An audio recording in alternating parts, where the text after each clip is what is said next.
Hey everybody, Ryan here. Alright, gonna go over the standings for the last week, see what has changed, what has gotten better, who has gotten better, who has been knocked out of the playoffs, and who is the new top team in the league. Alright, other than that, make sure to hit that subscribe button in the bottom right hand corner if you have not done so already. It helps me out. I'm getting close to that 50 subscriber mark. I want to hit that soon, and then we can start shooting for that 100 subscriber mark. Alright, let's get started with the standings. Alright, this was last week. Toronto was at the top of the division with 40 points, followed by Winnipeg, Edmonton, Montreal, Calgary, Vancouver, then Ottawa. With last week, Toronto being on a 2-game losing streak, Montreal on a 2-game losing streak, Edmonton having lost 1, Winnipeg won 1, Vancouver, Ottawa had both won 1, and Calgary being on a 2-game winning streak. Let's see if there's been any changes in their positionings. Not much. Alright, Toronto is still, they're now tied for the top of the division with Edmonton, but they have 2 games in hand over Edmonton. But Edmonton has been a better team of late. 7 for 3 in the last 10, 3-game winning streak. Toronto, 4 for 6 in the last 10 with a 1-game winning streak. That needs to change, but Jack Campbell had a great first game back with a shutout, so let's see if he makes any sort of difference. Anderson is out with lower body injury, so we'll see how that affects things. Alright, Winnipeg is still in the running for that top, though. They're not far behind, and they have games at hand over both. They're at 38 points, but they're on a 2-game losing streak. So, there's that. Montreal is next, 1 point behind them with 37. They won 1 today, but they're 4-2-4 in the last 10. Not a good record. Vancouver has moved up to 5th. They are actually possibly within striking distance. Granted, Montreal has a 4-game advantage over them. So there's that. But still, they're 7-2-1, Vancouver, in the last 10. They're getting hot where it matters most. But is it too little too late with that game differential? We'll have to see. Calgary is behind them now at 33 points. They've been about the same as places they've been all year. Mediocre, about 5-4. They're 5-4-1 in the last 10. Ottawa has not done too bad in the last 10. 3-5-2. And they're at 23 points on the year. They're definitely going to finish last in this division. I don't think anybody questions that. It had to be a really good streak for them and a really bad streak for some other teams. But I don't think that's going to change where they are. Alright. Last week in the East, we had the Islanders as the top team in the entire NHL. Followed by Washington, Pittsburgh, Boston, Philadelphia, Rangers, New Jersey Devils, then the Buffalo Sabres. Now, the Islanders were on a 9-game winning streak last week before they lost the services of Mr. Anders Lee. That's a big loss. That's their captain and their top goal scorer. We'll see how that affects them. Washington had a 4-game winning streak, and Pittsburgh had a 5-game winning streak going into it last week. This week, those streaks ended. Washington is now the top team. They're tied with the Islanders, but they have a game in hand. And neither one is the top team anymore. We'll get to who the top team is here pretty quick. But that's the only real major shift. Actually, that is the only shift in positioning at all. Pittsburgh's still 3rd. Boston is 4th. Continuing their slow decline, but they are on a 2-game winning streak. 5-3-2 now in their last 10. Philadelphia is just, I don't know what's going on with them, but they are just free-falling right now. Let's see, last week they were an even differential. This week a minus 12, but losing 9-0 to the New York Rangers could do that to you. That's a minus 9 right there. Then they lost 6-1 to the Islanders today, so that's another minus 5. But they won 5-4 the previous day, so plus 1. That doesn't add up. But there were other games in there, so that also goes into it. All right. Rangers starting to get going. I mean, they're 5-4-1 in the last 10, but they've been playing better of late. I think they still could possibly get in there. It's going to be a hard fight, but they have to start really winning games here pretty quick. Because every team now, I believe, has reached the halfway point other than Dallas. But you got to get that good second half if you want to even have a chance. And they need to do better. New Jersey still kind of hanging around. I mean, realistically, they're 12 points out of the playoff spot. They're not going to make the playoffs, but they're actually not doing as bad as I think a lot of people, including myself, thought they would be doing. Buffalo still has not won a game. 0-9-1 in the last 10. Lost 5 in a row. That team is a royal mess right now. Just, it's sad to see. Because I always liked Buffalo. I always liked watching because they always were a good team. Right now, the culture of losing there is so bad that even if you started over again, it'd still be there. The problem is it's all throughout the organization, not just the players. So, and they fired their coach this week. I don't know if you all saw that. I'm sure you probably did, but they fired Ralph Kruger. So, it hasn't made a difference so far. I'm not sure it's going to anyways. Their game with Boston, no, not Boston. Yeah, Boston was canceled. Not canceled, but postponed today. So they'll have to make that up later. All right, on to the Central. Last week, you had Carolina at the top with an 8-game winning streak, followed by Tampa, Florida, Chicago, Columbus, Dallas, then Nashville, then Detroit. This one has had quite a few changes. And the new top team in the NHL is in this division. And that would be the Tampa Bay Lightning. 46 points is the top team.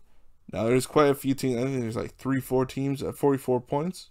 So there's a lot of teams nipping at their heels. And this is still a team without one of their top players in Kucherov. Not that they could afford him to come back right now, but imagine in the playoffs when the salary cap gets thrown out and he comes back. Whew. It's going to be a scary team. All right. Tampa's at the top with a 3-game winning streak, 7-2-1 in the last 10, followed by Florida. Now, if you would have told me at the beginning of the season that Tampa would be number 1, followed by Florida at number 2 in this division, I would not have believed that. Not at all. But then again, would I have believed how bad Nashville is this year? No, I didn't figure them to be a great team, but I didn't figure them to be as bad as they have been so far. All right. So Florida's in second. Carolina has dropped to third. And Columbus has moved into 4th place because they hold the tiebreaker over Chicago.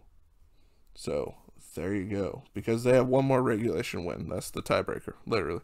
You look at the RW category, regulation win. 9-8. That is the difference. All right. But anyways, Columbus has moved in, so now those whole trade rumor talks, we'll have to see how those go, because how could they trade people now? I don't see the point. But that's where we're at. Chicago's dropped out, but granted, they could easily get back in it, but they're on a 4-game losing streak. They need to figure it out. Now, Dallas, granted, is 6 points back of a playoff spot right now, but they have 5 freaking games on hand over Columbus and Chicago. So if they were to win those 5 games in hand, puts them easily 4 points ahead of these two teams. Granted, will they win all 5? Probably not. But I mean, even if they win 4, still puts them ahead of them. It doesn't make a difference. Well, it does make a difference, but for those two teams, they need to beat Dallas when they play them. Because Dallas beats them when they play them, it's over already. All right, and Nashville and Detroit pulling up the bottom down there. I don't see either of those really putting up a real fight for that spot. Maybe Nashville, but they have to get on a dang good hot streak for the last half of the season. They really have to get hot pretty quick. All right, on to the West. Last week, Vegas, followed by Minnesota, Colorado, St. Louis, LA, Arizona, San Jose, then Anaheim. Oh, Anaheim. All right. This week, Vegas still at number 1. 5-game winning streak going on. There's that. And Colorado is nipping at their heels with 40 points, 6-game winning streak. Now, Vegas has a game in hand, so theoretically, possibly a 5-point separation. Possibly. But Colorado has been coming on hard right now, and they've been doing this good, and Nathan MacKinnon has not been scoring many goals in that stretch. Or for most of the season, really, at this point. If this guy could get that goal scoring going like he has been doing the last couple years, Colorado's going to be nasty to play against, because they're getting scoring from all over the place, and just adding him getting some goals, he's getting a lot of assists, don't get me wrong, he's playing really well. It's just his goal scoring is not up to what it has been the last couple years, so he gets to where it has been, they're going to be really scary to play against. Alright, Minnesota is next. 2-game losing streak. Granted, they've been slapped around the last couple games by Colorado, but they're still 6-4 in the last 10. They still look like a good team.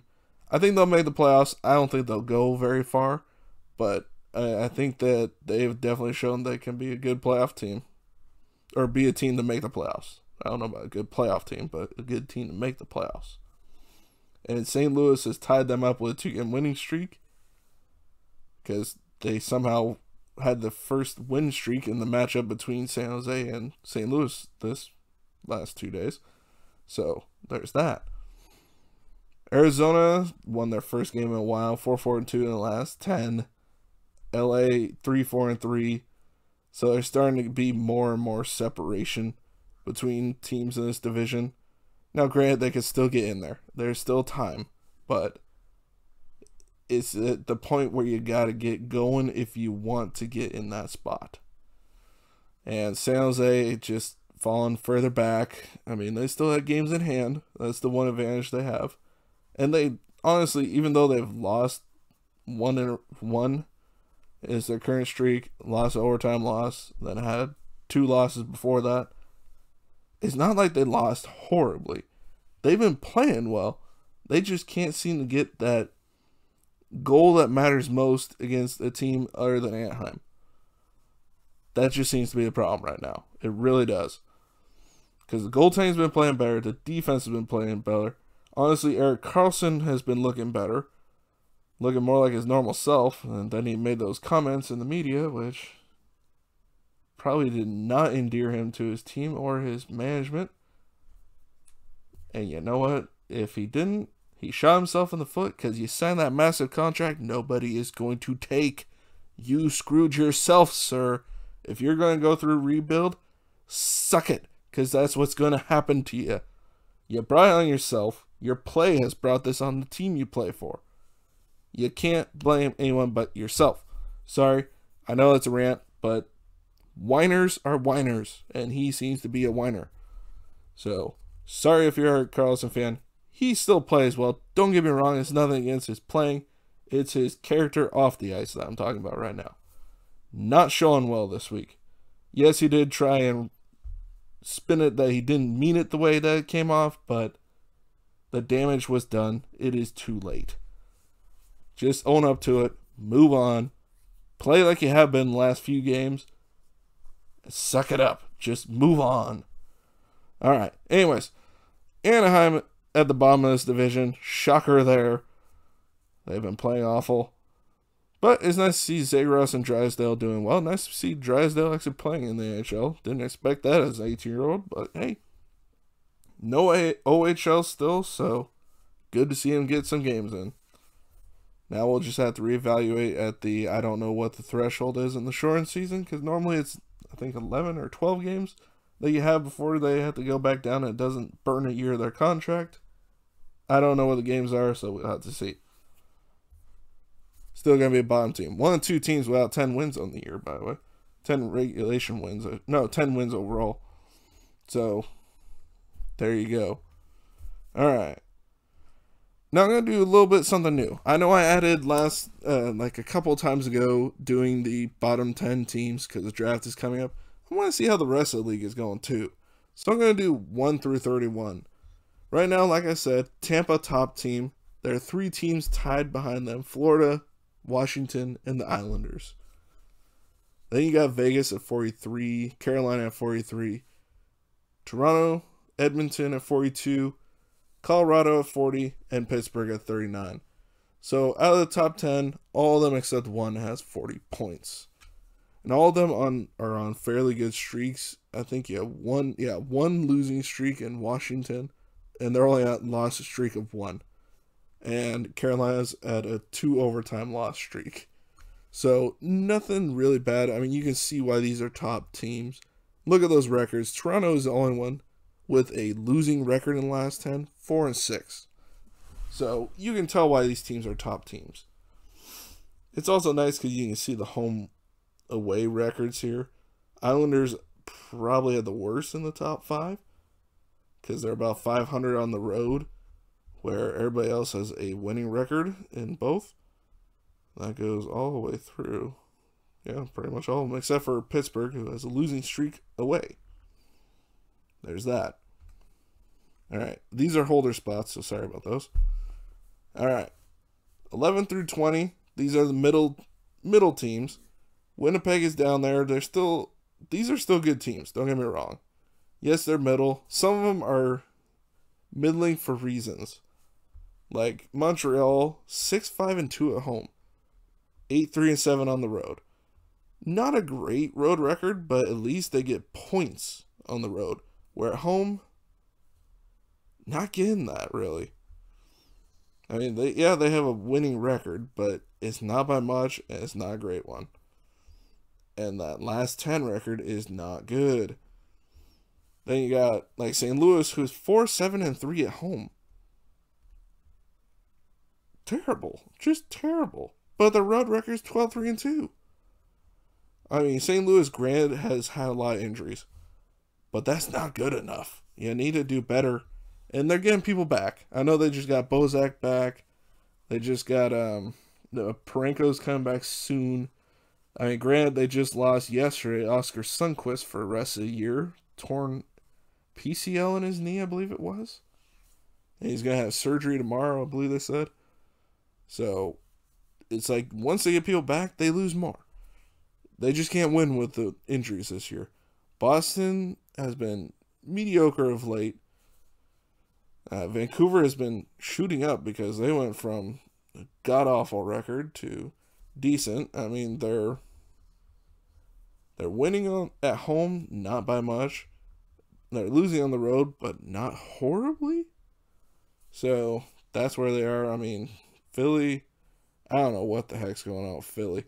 Calgary, they just been a mediocre team all year. I mean, they just can't get away from that. Columbus starting to win again. Chicago is starting to drop the way a lot of people, including myself, expected them to be. But they're still in the race. All right, now we're at the bottom 10. Most of these, I mean, granted, probably like those... Wait, what? Oh, wait, this is last week. Okay, I'm sorry. This is last week's bottom 10. That's why Vancouver's down there. Look at that. They went from 28 points last week to 35 points.